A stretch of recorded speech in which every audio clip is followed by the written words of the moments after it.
गुजरात सरकारच्या जातीयवादी परंपरेला मोठा धक्का आहे। ज्या बाईवर, त्या स्त्रीवर, ज्या भगिनीवरती 14 माणसांनी बलात्कार केला, तिच्यात घरातल्या 12 जणांना मारून टाकलं, असं अमानुष हत्याकांड हे भारताच्या इतिहासात कधीही घडलेलं नसताना ती मेली आहे म्हणून तिला सोडणाऱ्या लोकांना माहीत नव्हतं की ती जिवंत आहे आणि जिवंतपणाने उभी राहून तिच्या समोर घडलेल्या प्रसंगाची आठवण ठेवून तिने खटला लढवला। अनेकांना हे विसर पडला असेल की हा खटला महाराष्ट्रात चालवावा असा तिने विनंती केली, कारण का तिचा महाराष्ट्रावर जास्त विश्वास होता, महाराष्ट्राच्या न्यायव्यवस्थेवर जास्त विश्वास होता, महाराष्ट्राच्या पोलिसांवर जास्त विश्वास होता। निकाल लागले, त्यांना जन्मठेपेची शिक्षा झाली आणि अचानक गुजरात सरकारने भूमिका घेतली की यांना माफी दिली।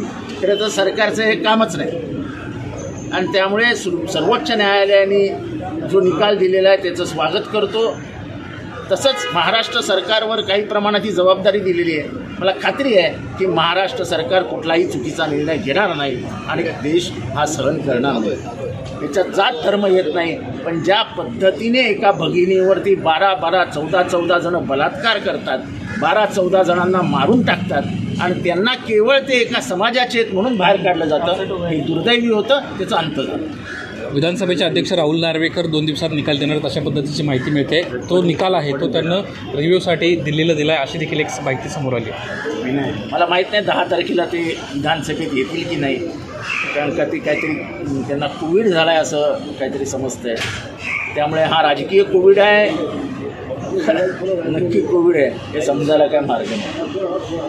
सर निवडणूक आयोगाच्या निकालासंदर्भात काही काय माहिती सर, एक मुद्दा असा आहे की काल अजितदादांनी कल्याणमध्ये सभा घेतली आणि त्यामध्ये म्हटलं की ठाणे जिल्ह्यात गुंड प्रवृत्ती खूप वाढली आहे, तर जो ठाणे पालिकेला मानलं कसं आहे की अजितदादांचा स्वभाव असा आहे की ते शेजारच्याला शांत बसूच देत। मी त्यांचं वागणं गेले अनेक वर्ष बघत आहे, खास करून आमची आघाडी झाल्यानंतर तर बघतच आलो नाही। ते कायम काँग्रेसला डिस्टर्ब करायचे, काँग्रेसच्या मंत्र्यांची कुरघोडी करायची, काँग्रेसच्या मंत्र्यांची फाईल मागवायची, ती दाबूनच ठेवायची। वित्ताचा वापर करताना मला सुनील केदारचं माहिती नव्हतं, आम्ही दोघं तर दोस्तच आहोत, त्याची फाईल कशी दाबून ठेवली, त्याच्या विभागात कसं आहे, काँग्रेसच्या प्रत्येक मंत्र्याच्या विभागात ते इंटरव्ह्यू करतात आणि त्यामुळे त्या आघाडीत नेहमी धुसफूस जातो। त्यांचा स्वभाव तिथे गेल्यावर बदलेल शक्य नव्हतं, त्यामुळे इथेही ते टपल्या मारण्याचं काम चालूच ठेवणार। आता जेव्हा ते ठाण्यात येतात आणि ठाण्यात गुंडगिरी वाढली आहे असं म्हणतात, तेव्हा नेमका बाण कोणावर आहे? माझ्या दृष्टीने तो एकनाथ शिंदेंवर आहे।